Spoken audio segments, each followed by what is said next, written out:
सनातन OTT में आपका स्वागत है। देश का पहला डिजिटल प्लेटफॉर्म जिसके माध्यम से संपूर्ण कुंभ की जानकारी हम आपको लगातार देते आ रहे हैं। और आज हमारे साथ अटल पीठाधीश्वर जी मौजूद हैं। स्वामी जी से जानेंगे सनातन का महत्व क्या है, कुंभ का महत्व क्या है और कुंभ में स्नान करने से क्या फल प्राप्त होता है। गुरु जी, सबसे पहली बात कि सनातन का महत्व। देखो, सनातन का महत्व ये है। सनातन सनातन सनातन कि जो सबसे पहले जब हम पैदा हुए, जब से ये सृष्टि चली, तब से जो इस सृष्टि को चलाता हुआ आ रहा है।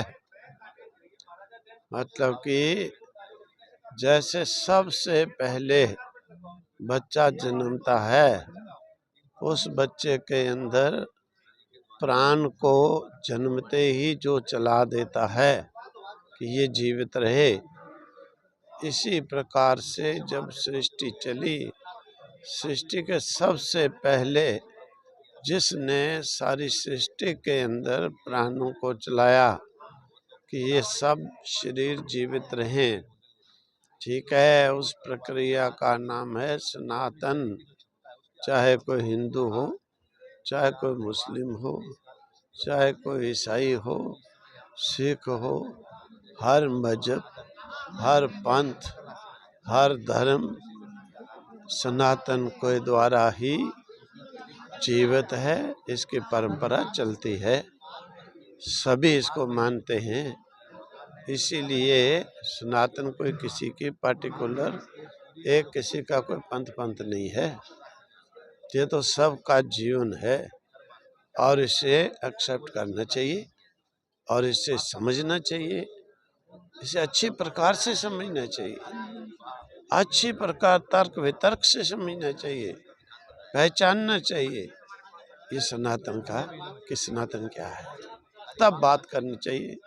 कई बिना समझे ही वैसे बेतुक की बातें बोलते रहते हैं, तो ये बात जो है उचित बात नहीं है। तो इसलिए सनातन ये परंपरा है। से कल मैंने मुलाकात करवा दी। इसी प्रकार से सनातन में ही ये परंपरा, सनातन में ही ये एक हमारी बहुत पौराणिक चल रही है प्रथा, ये परंपरा है। आचार्य शंकर जी के द्वारा स्थापित अखाड़ों की दिव्य तप करना, धोनी तपाना, ज्ञान बांटना, ज्ञान यज्ञ करना, ध्यान यज्ञ सिखाना करना, हवि यज्ञ, स्वाध्याय यज्ञ, ये सभी मिला करके एक कुंभ मेला है, अमृत मेला इसे कह देते हैं। और इसमें हर एक को अपने अपनी इच्छा के अनुसार प्राप्ति होती है।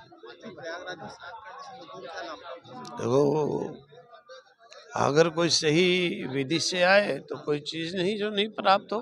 ये तो संगम है, यहाँ हर चीज है। संग का मतलब ही है ज्ञान, ध्यान, यज्ञ, तप, धुनी, सब कुछ सब प्राप्त होता है। इसलिए अवश्य इसका सेवन करना चाहिए।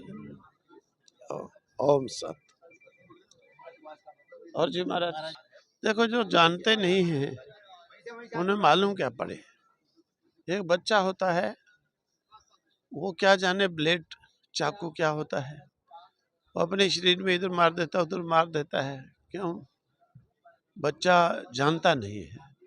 इसलिए जो सनातन को वास्तविकता जानते नहीं है, वो इसी प्रकार से क्रिटिसाइज करते हैं। लेकिन कोई भी है ही नहीं। मैं कहता हूँ, हमारे वेद, हमारे उपनिषद, हमारे शास्त्र लाइए, उसके बिना कोई भी धर्म है, कोई पंथ है, कोई भी मजहब है, कभी भी नहीं। इसलिए मैं कह रहा हूँ समझना चाहिए पहले से, फिर बात करें।